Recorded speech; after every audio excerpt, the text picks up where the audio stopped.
અમદાવાદ માર્કેટયાર્ડમાં ડુંગળીએ ખેડૂતોને રોવડાવી દીધા છે। ચાના કપ કરતા પણ ડુંગળી સસ્તી થઈ છે। ભાવ ગગડતા માર્કેટયાર્ડ પહોંચતા ખેડૂતો નિરાશ।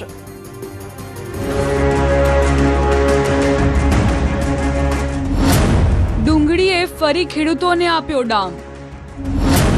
ચાના કપ કરતા પણ ડુંગળી સસ્તી।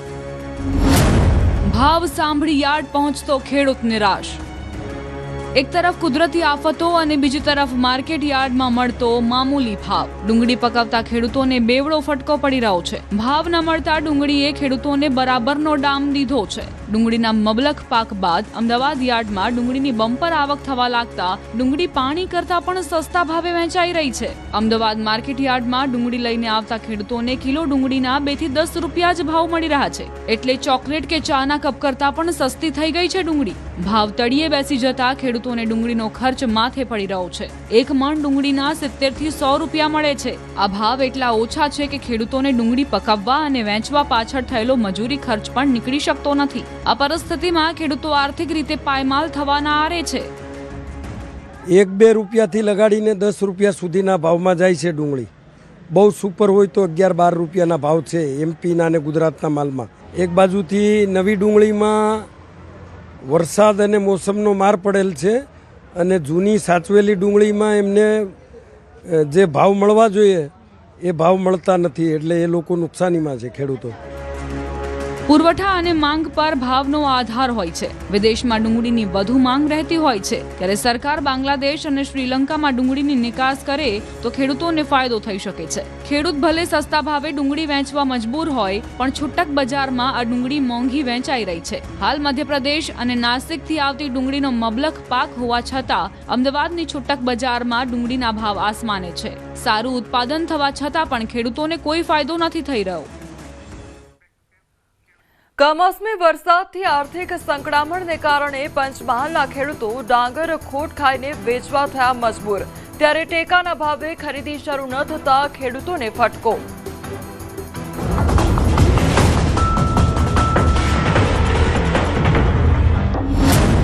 ખોટ ખાઈને કેમ ખેડૂતો વેચી રહ્યા છે ડાંગર? જે કંઈ પણ ડોગર રહી છે એ તૈયાર કરીને હવે આ થોડું ઘણું બજારમાં આવી આવીએ તો રોકડા પૈસા તાત્કાલિકમાં મળી રહે અને ટેકાના ભાવ આવીએ તો એ પૈસા આવી રહે, ઉતરણ પર આવી રહે। ડાંગરમાં ક્યારે મળશે ખેડૂતોને ટેકો? આ ડોંગર અમારે વેચી દેવાની છે, પણ સરકારી ભાવ તો ક્યાં નહીં ખરીદી કરે, એટલે અમારે આ ખેતીવાડી ઊભી કરવા તો વેચી દે પડે ખોટ ખાઈને। ટેકો જો સમયસર ન મળે તો પછી તે ટેકો શું કામનો? પંચમહાલમાં કમોસમી વરસાદે પહેલાથી જ ખેડૂતોની હાલત કફોડી કરી છે। મોટાભાગની ડાંગર કમોસમી વરસાદમાં બરબાદ થઈ। જે બચી ગઈ છે તેની લણણી કરી રહ્યા છે। રવિ સિઝનની તૈયારી કરવાની હોવાથી અને કમોસમી વરસાદના કારણે આર્થિક સંકળામણ હોવાથી હવે આ ડાંગર ખેડૂતો ખોટ ખાઈને વેચવા મજબૂર બન્યા છે। અમે 4-5-6 ડોગર કરી તેમાં વરસાદથી બગડી ગઈ, પછી બગડી ગઈ એટલે પછી અમે થોડી થઈ તે વેચીને અને ઘઉં મકઈ એવું કરવા સારું વેચી। ખેડૂતોની હાલતમાં તો અત્યારે બધા જ ખેડૂતોની નબળી હાલત થઈ ગઈ છે। હવે પલળેલી ડોંગર તો હવે રાખી મેળા એવી છે જ નહીં, એ તો બધું ઉગીને આવડા ફળહા નીકળી ગયા। પૈસા માટે તો હવે જે આ થોડું ઘણું રહેલું છે એ તૈયાર કરીને પછી બજારમાં આવીને એ પૈસા લાવીને પાછા ફરી નવો પાકનું કંઈક આયોજન કરીએ। ડાંગર હાલ મણે 340 થી 350 રૂપિયે વેચાઈ રહી છે। ખેડૂતો પ્રતિ મણ 50 થી 70 રૂપિયા ખોટ ખાઈને પણ ડાંગર વેચી રહ્યા છે।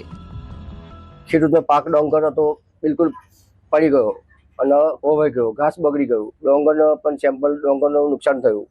એટલે અત્યારે જે ખેડૂતો માલ લઈને આવે છે ને માર્કેટની અંદર એ સેમ્પલ થોડા હલકાવે છે, એટલે ભાવ 300 રૂપિયાથી 340, 60, 70, 80 સુધીનો ભાવ સેમ્પલ પ્રમાણે આવક ચાલુ છે ડાંગરની। સરકારે ટેકાના ભાવે ડાંગર ખરીદવાની જાહેરાત કરી છે, જે માટે 3500 થી વધુ ખેડૂતોએ રજીસ્ટ્રેશન કરાવ્યું છે, પણ હજુ સુધી ખરીદી શરૂ થઈ નથી। ખેડૂતોને નવી સિઝન માટે પૈસાની તાતી જરૂરિયાત હોવાથી ખેડૂતો ખોટ ખાઈને પણ ડાંગર વેચવા મજબૂર છે। પંચમહાલ જિલ્લાના ગોધરા તાલુકાને ડાંગરના વન તરીકે ઓળખવામાં આવે છે. અહીંયા સૌથી મહત્તમ ડાંગરનો પાક કાલોલ અને પંચમહાલ જિલ્લાનો જે ગોધરા તાલુકાના નદીસર પંથકના જે ગામો છે તેમાં થતો હોય છે. ખેડૂતો દ્વારા આ વર્ષે સરકારને જે ટેકાના ભાવની ખરીદી છે તેમાં 3,500 જેટલા ખેડૂતોએ રજીસ્ટ્રેશન કરાવ્યું છે. ખેડૂતોને અન્ય જે ખેતી કરવાની, ઘઉંની વાવેતર કરવાનું હોય, ટ્રેક્ટરના ખેડાના પૈસા ચૂકવવાના હોય, મજૂર વર્ગને પૈસા ચૂકવવાના હોય, જેથી ખેડૂતો હાલ જે ડાંગર છે તે સસ્તામાં વેચી રહ્યા છે અને ખેડૂતો નિરાશ વદને જણાવી રહ્યા છે કે ખેડૂતને આ વર્ષે પડતા ઉપર પાટું જેવી હાલત છે. રાજેશ જોશી, ન્યૂઝ 18 ગુજરાતી, ગોધરા, પંચમહાલ. રાજકોટમાં વધુ એક જૂથ અથડામણ. લુખ્ખાઓએ ધોળા દિવસે હથિયારો બતાવી આખા ભગવતીપરાને બાનમાં લીધું. ફરી એક જૂથ અથડામણ. ધોળા દિવસે જુઓ ધીંગાણું. ટુ વ્હીલર પર હાથમાં લાકડીઓ લઈ રિક્ષાનો થઈ રહ્યો છે પીછો. દ્રશ્યો ભગવતીપરા વિસ્તારના છે, જેમાં સ્પષ્ટ રીતે સામે આવી રહ્યું હતું કે 3 થી 4 ટુ વ્હીલર પર 8 થી 10 લોકો એક રિક્ષા ચાલકનો પૂરપાટ ઝડપે પીછો કરી રહ્યા છે. અહીં 2 જૂથ વચ્ચે અથડામણ થઈ, જેમાં કાચની બોટલના ઘા કરવામાં આવ્યા. રિક્ષામાં તોડફોડ કરવામાં આવી. રાજકોટના ભગવતીપરામાં ફરી એક વખત જૂથ અથડામણનો બનાવ સામે આવ્યો છે. આ રિક્ષા છે તે રિક્ષામાં અહીંયા તોડફોડ કરવામાં આવી છે. ખાસ કરીને રાજકોટ શહેરમાં છેલ્લા થોડા સમયથી જે ગુનાખોરીનું પ્રમાણ વધ્યું છે, પોલીસ દ્વારા પણ નાઇટ કોમ્બિંગ કરવામાં આવ્યું છે. આમ છતાં પણ જે ગુનાખોરી છે તે ક્યાંક અટકવાનું નામ નથી લઈ રહ્યા. આ જે છે ભગવતીપરા વિસ્તાર છે, અહીંથી આગળ નો જે ચોક છે ત્યાં પણ સોડા બોટલનો ઘા કરવામાં આવ્યા હતા. રિક્ષામાં પણ તોડફોડ કરવામાં આવ્યા હતા અને એક વ્યક્તિ છે તે ઘટનામાં ઘાયલ થયા છે. અત્યારે અહીંયા પોલીસ પણ પહોંચી છે અને પોલીસ દ્વારા જે છે આ સમગ્ર મામલે તપાસ પણ હાથ ધરવામાં આવી રહી છે. સીસીટીવી ફૂટેજ પણ મેળવવામાં આવી રહ્યા છે અને એમના આધારે જે કોઈ શખ્સો છે તેમની જે છે ઝડપીને તેમની સામે કાયદેસરની કાર્યવાહી પણ કરવામાં આવશે. જૂથ અથડામણમાં એક વ્યક્તિને ઈજા પહોંચી છે, જેને સિવિલ હોસ્પિટલમાં સારવાર માટે ખસેડવામાં આવ્યો છે. જૂથ અથડામણની ઘટના બાદ પોલીસે અહીં પૂરતો બંદોબસ્ત ગોઠવી દીધો છે. જો કે સ્થાનિકો લુખ્ખાઓને બરાબરનો પાઠ ભણાવવાની માંગણી કરી રહ્યા છે. 8-10 જણા આવી અને આના સમીર ઉપર હુમલો કરી અને સમીરના હાથ પગ બધું ભાંગી નાખ્યું. સમીરમાં અત્યારે બોલવાની શક્યતા નથી. પોલીસ અમારા ઘરે આવીને અમને એમ કે તમે કાંઈ બોલતા નહીં અને અમારા છોકરાઓને ઉપાડી જાય. અમારા ઘર ઉપર 4 પોલીસ આમ બેસે, 4 આમ બેસે, 4 આ શેરીમાં બેસે. તો અમારે બીબીને જ રહેવાનું આ લોકોથી. અમારી માંગ છે કે તમે આ લોકોને લફટિયાની લુખ્ખા ધંધા કરે છે ને એનો રસ્તો રહ્યો. ભગવતીપરામાં બહુ જ ત્રાસ છે લુખ્ખાઓનો. કોઈને શેરીમાં નીકળવા નથી દેતા અને આવા હુમલા કરી નાખે છે. રાજકોટમાં વધતા ગુનાઓ અને બેફામ બનતા અસામાજિક તત્વો ગુનાખોરીના વધતા ગ્રાફ તરફ ઇશારો કરી રહ્યા છે. શહેરમાં જોખમાતી કાયદો વ્યવસ્થાની સ્થિતિની ચાડી ખાઈ રહ્યા છે. શિયાળો શરૂ થતાં જ રાજ્યમાં વધી ગયો છે તસ્કરોનો ત્રાસ. વલસાડના પારડીમાં એક રાતમાં અનેક દુકાનોના તાળા તૂટ્યા, તો દ્વારકાના સલાયામાં ધોળા દિવસે 7 લાખની લૂંટ. રાજ્યમાં ફરી તસ્કરો બન્યા છે બેફામ. વલસાડના પારડીમાં એક જ રાતમાં કેટલી દુકાનોને તસ્કરોએ નિશાન બનાવી, તો દ્વારકાના સલાયામાં ધોળા દિવસે 7 લાખની લૂંટ થઈ. ધોળા દિવસે 7 લાખની લૂંટ. દેવભૂમિ દ્વારકા જિલ્લાના સલાયામાં ધોળા દિવસે 7 લાખ રૂપિયાની રોકડની લૂંટ થઈ છે. મની ટ્રાન્સફરનો વ્યવસાય કરતા વેપારી અતુલ વલ્લભદાસ બદિયાણી આ લૂંટનો ભોગ બન્યા હતા. સવારે વેપારી અતુલ બદિયાણી પોતાની દુકાન ખોલી રહ્યા હતા, ત્યારે તેમણે પ્લાસ્ટિકના થેલામાં રાખેલા 7 લાખ રૂપિયા રોકડા બાજુમાં મૂક્યા હતા. આ જ સમયે બાઇક પર આવેલા 2 અજાણ્યા શખ્સો થેલો લઈને ફરાર થઈ ગયા હતા. લૂંટારુઓમાંથી બાઇક પર પાછળ બેઠેલા શખ્સે મોઢે બુકાની બાંધી હતી, જ્યારે આગળ બેઠેલો શખ્સ બુકાની વગરનો હતો. ઘટના બાદ લૂંટારુઓ સલાયાથી જામનગર તરફના માઢા રોડ પર ભાગી છૂટ્યા હતા. લૂંટની જાણ થતાં જ પોલીસે તાત્કાલિક નાકાબંધી કરી તપાસ શરૂ કરી છે. એલસીબી, એસઓજી અને સલાયા પોલીસ સહિત આસપાસના વિસ્તારોની પોલીસ ટીમો પણ તપાસમાં જોડાઈ ગઈ છે. તો પોલીસે સીસીટીવી ફૂટેજની મદદથી આરોપીને ઓળખવાના પ્રયાસો હાથ ધર્યા છે. આ ઉપરાંત શંકાસ્પદ વ્યક્તિઓની પૂછપરછ પણ ચાલી રહી છે. એક રાતમાં કેટલી દુકાનોના તાળા તૂટ્યા. વલસાડના પારડીની મુખ્ય બજારને રાત્રે તસ્કર ટોળકીએ નિશાન બનાવી હતી અને કેટલીક દુકાનોના તાળા તોડી ચોરી કરી હતી. શહેરના મધ્યમાં જ આવેલી બજારમાં તસ્કરો ત્રાટક્યા હતા, જેમાં કેલિડોનિયા કોમ્પ્લેક્સમાં આવેલી બનારસી ભેલ નામની દુકાનમાં શટર તોડી અંદર પ્રવેશ કર્યો હતો ને ત્યારબાદ દુકાનમાંથી ચોરી કરી હતી. બે તસ્કરોએ દુકાનમાંથી 1.20 લાખથી વધુની રોકડ રકમ ચોરી કરી અને બીડી પગે ફરાર થઈ ગયા હતા. તો બાજુમાં આવેલી અન્ય એક કપડાની દુકાનમાં પણ તસ્કરોએ શટર તોડી પ્રવેશ કરી ચોરી કરી હતી. કપડાની દુકાનમાં કઈ મોટું હાથ નહીં લાગતા તસ્કરોએ ત્યાંથી ખાલી હાથે પાછા ફરવું પડ્યું હતું. રાજકોટના ખેતલા બાપા મંદિરમાંથી 52 જેટલા જીવતા સાપ મળી આવ્યા. મંદિરના મહંતની ધરપકડ બાદ જામીન પર થયા મુક્ત. હાથમાં સાપ લઈને ફરતો મહંત. એક બે નહીં, મંદિરમાં ફરતા અનેક સાપ.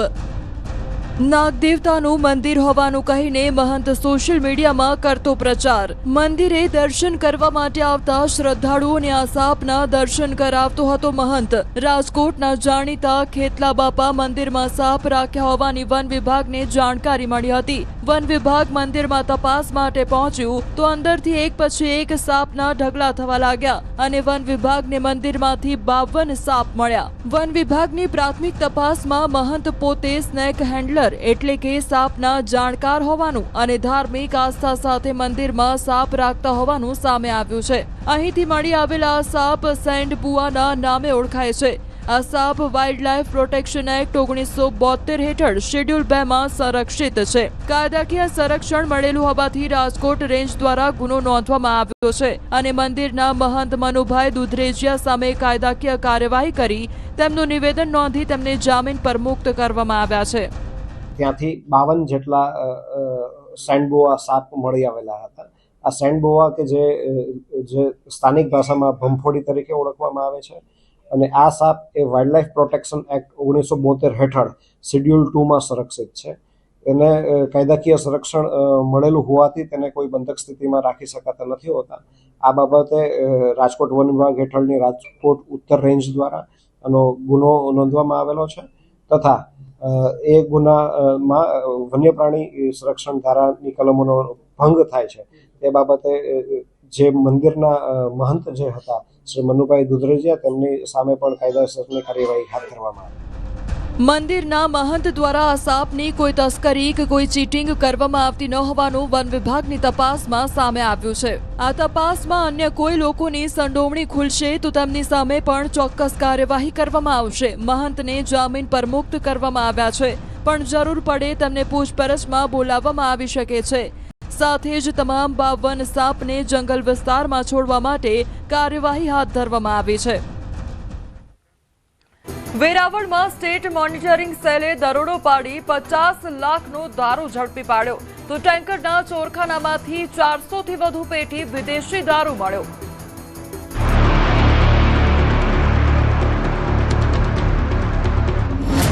ટેન્કરના ચોરખાનામાં સંતાડ્યો હતો દારૂ. 400થી વધુ પેટી જપ્ત કરવામાં આવી. એક પછી એક પેટી ટેન્કરમાંથી ઉતારવામાં આવી રહી છે અને બાજુમાં આ પેટીઓના થપ્પા કરવામાં આવી રહ્યા છે. ટેન્કરના ચોરખાનામાં દારૂની પેટીઓ સંતાડેલી હતી જેના પર સ્ટેટ મોનિટરિંગ સેલની નજર પડી ગઈ. વેરાવળની હુડકો સોસાયટી વિસ્તારમાં જ્યારે સ્ટેટ મોનિટરિંગ સેલે દરોડા પાડ્યા તો તેમની આંખો પણ પહોળી થઈ ગઈ. સ્ટેટ મોનિટરિંગ સેલને બાતમી મળી હતી કે વેરાવળમાં વિદેશી દારૂનો મોટો જથ્થો ટેન્કરમાં ચોરખાના બનાવીને ઠલવવામાં આવવાનો છે. સ્ટેટ મોનિટરિંગ સેલે ટેન્કરમાંથી માલ ઉતારાય તે પહેલા જ ઝડપી પાડ્યું. જપ્ત કરાયેલા આ દારૂના જથ્થાની કિંમત 50 લાખથી વધુ થાય છે. સ્ટેટ મોનિટરિંગ સેલે દારૂના જથ્થા સાથે 3 આરોપીઓની ધરપકડ કરી છે. વિદેશી દારૂનો જંગી જથ્થો ક્યાંથી મંગાવવામાં આવ્યો હતો, ગુજરાતમાં આ જથ્થો ક્યાં પહોંચાડવાનો હતો તેને લઈ તપાસ કરવામાં આવી રહી છે. ગીર સોમનાથ જિલ્લો જાણે દારૂનો અડ્ડો બન્યો હોય તેમ વારંવાર એસએમસીના દરોડા પડી રહ્યા છે અને આ દરોડાની અંદર મોટા પ્રમાણમાં દારૂનો જથ્થો છે તે પકડાઈ રહ્યો છે. ત્યારે વધુ એક વખત આજે મોડી રાત્રે એસએમસી દ્વારા દરોડા પાડવામાં આવ્યા હતા અને આ દરોડાની અંદર 400થી વધુ પેટી છે કે જે વિદેશી દારૂનો જથ્થો છે તે મળી આવ્યો છે અને આ દારૂનો જથ્થો છે તે સીધો ટ્રકના માધ્યમથી જ, એટલે કે આ જે ટેન્કર છે, પાણી ભરવાનું જે ટેન્કર હોય છે તે ટેન્કરની અંદરથી આ દારૂનો જથ્થો છે તે મળી આવ્યો છે અને આ દારૂનો જથ્થો છે તેમની હાલ ગણતરી છે તે ચાલુ છે. કેટલા લાખનો મુદ્દા માલ થશે અને કુલ કેટલી પેટી માલ છે તે હાલ ગણતરી ચાલુ છે. પરંતુ ક્યાંક ને ક્યાંક જે પ્રમાણે વારંવાર એસએમસીના દરોડા પડી રહ્યા છે અને મોટા પ્રમાણમાં દારૂનો જથ્થો છે તે પકડાઈ રહ્યો છે, ત્યારે વેરાવળ સિટી પોલીસ સ્ટેશન હોય કે પછી ગીર સોમનાથ જિલ્લા સ્થાનિક પોલીસ હોય, આ તમામ જે સ્થાનિક પોલીસ છે તેમની કામગીરી ઉપર સવાલો છે તે ઊભા થઈ રહ્યા છે. ગીર સોમનાથમાં છેલ્લા 6 થી 8 મહિનામાં ત્રીજી વાર સ્ટેટ મોનિટરિંગ સેલે દરોડા પાડી દારૂનો જથ્થો જપ્ત કર્યો છે. 2 દિવસ પહેલા જ સોમનાથના ધારાસભ્ય વિમલ ચુડાસમાએ દારૂ જુગાર મુદ્દે કાર્યવાહી થાય તેવી રજૂઆત કરી હતી, જેના કારણે સ્થાનિક પોલીસની કામગીરી પર પણ સવાલ ઉઠી રહ્યા છે.